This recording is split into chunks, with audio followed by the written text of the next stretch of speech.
Hi everyone, it's me, Spring, the fiber enthusiast, and welcome to the channel. Today is going to be slightly different of a tutorial from my standard knitting, tatting, crocheting, Tunisian crochet, spinning, weaving, all of those. This, we're going to be working with paracord. You can also use hemp. You can use thread, t-shirt yarn. You can use an array of different types of things. Macrame cord, whatever have you. The basic idea of this tutorial is how to make the Solomon's knot. I was asked by a viewer if I would show how to make the Solomon's knot in hemp cord or paracord form after seeing some jewelry that I had made. So we're going to go ahead and just kind of go and do this as slow and up close as possible. I'm going to give my view as to how I achieve this and explain how I remember how to do this.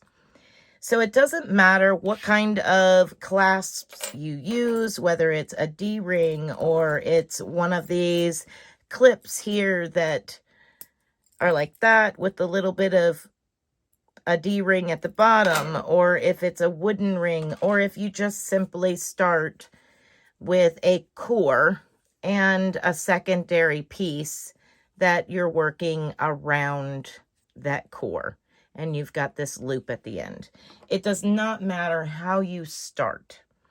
What I have is I am connected to one of these D-rings, and the D-ring is clamped to the table. Now I simply have clamped the core, which is this, to the other end of my table with another clamp.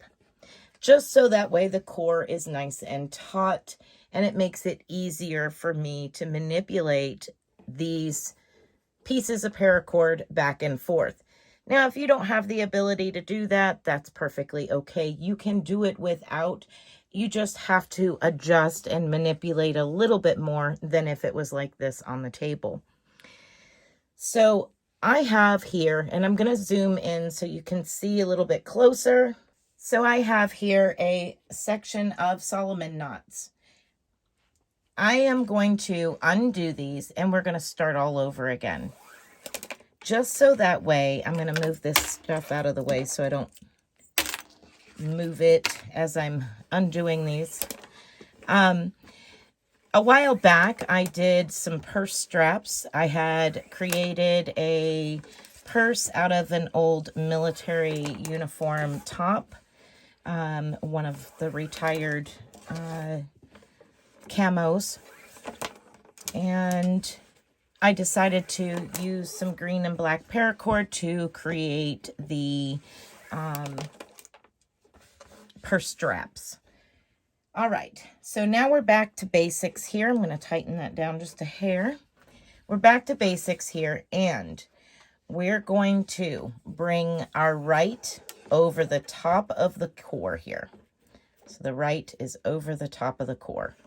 We're going to take that left one, and we're going to go over the top of that, under the core, and up through the loop on the right hand side, and cinch it tight. Okay, so as you see here, you have this loop over the top of your left hand cord. This side has the loop under the left, or under the right hand cord. This is the one that you want to work next. You see how this is over the top of that cord. Now we're going to use it. So the right now goes over the top of your core. Your left goes over the top, under the core, and out through the left.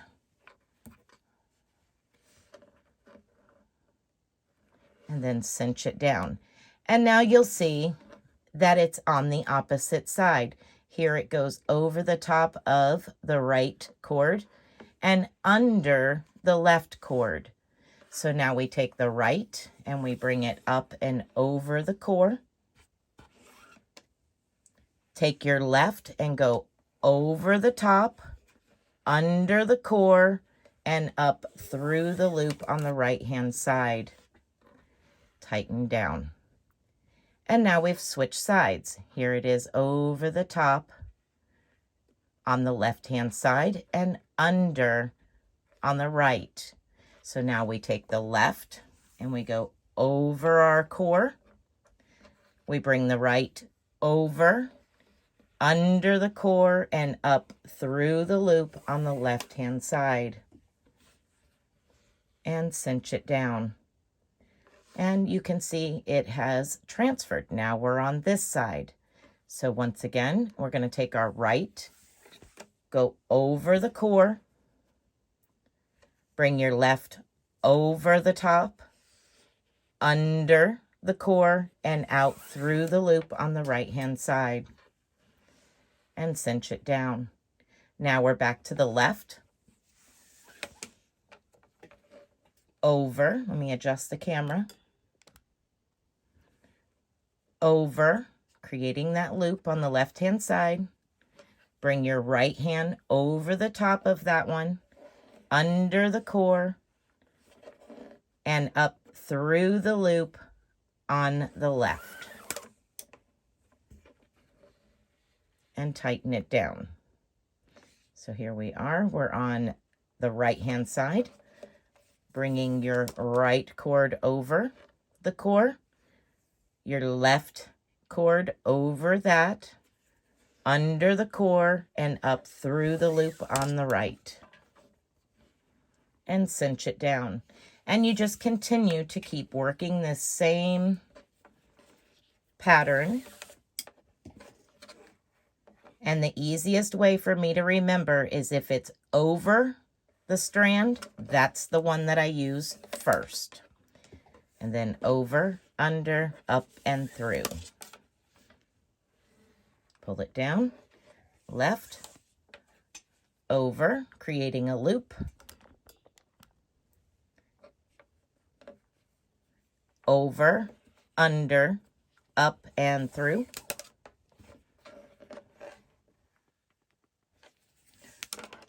Over, under, up, and through. And we just continue to work that same pattern over and over again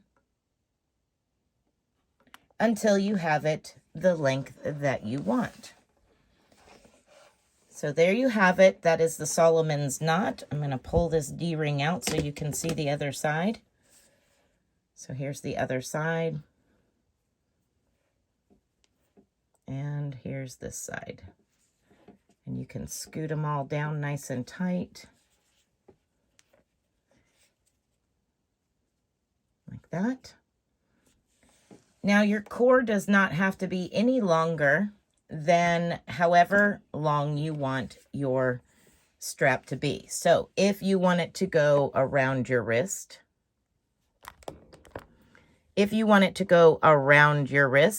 your core only needs to be long enough for that and a closure of sorts. So however you're doing your closure. So that's however long you would need your core to be. So I would only need that much core. But when you're weaving back and forth, that's the strands that need to be much longer. And there's not really this is how long it needs to be. But if I were to guess, you would want it probably 4 times the length of your core, each side. That's just a random, uneducated guess. I just take it, fold it in half, a long piece, and I just start going. I haven't done enough of it. I've done jewelry and I've done those purse straps, and that's about it. This isn't my forte. I don't do it all the time, but I do know how to create this effect. And then I said it works the same with hemp cord. It works the same with just about anything. So I hope that this has helped you understand how to create a basic Solomon's knot in paracord or hemp or what have you. All right, everyone. Be blessed, be a blessing, and until next time, bye for now.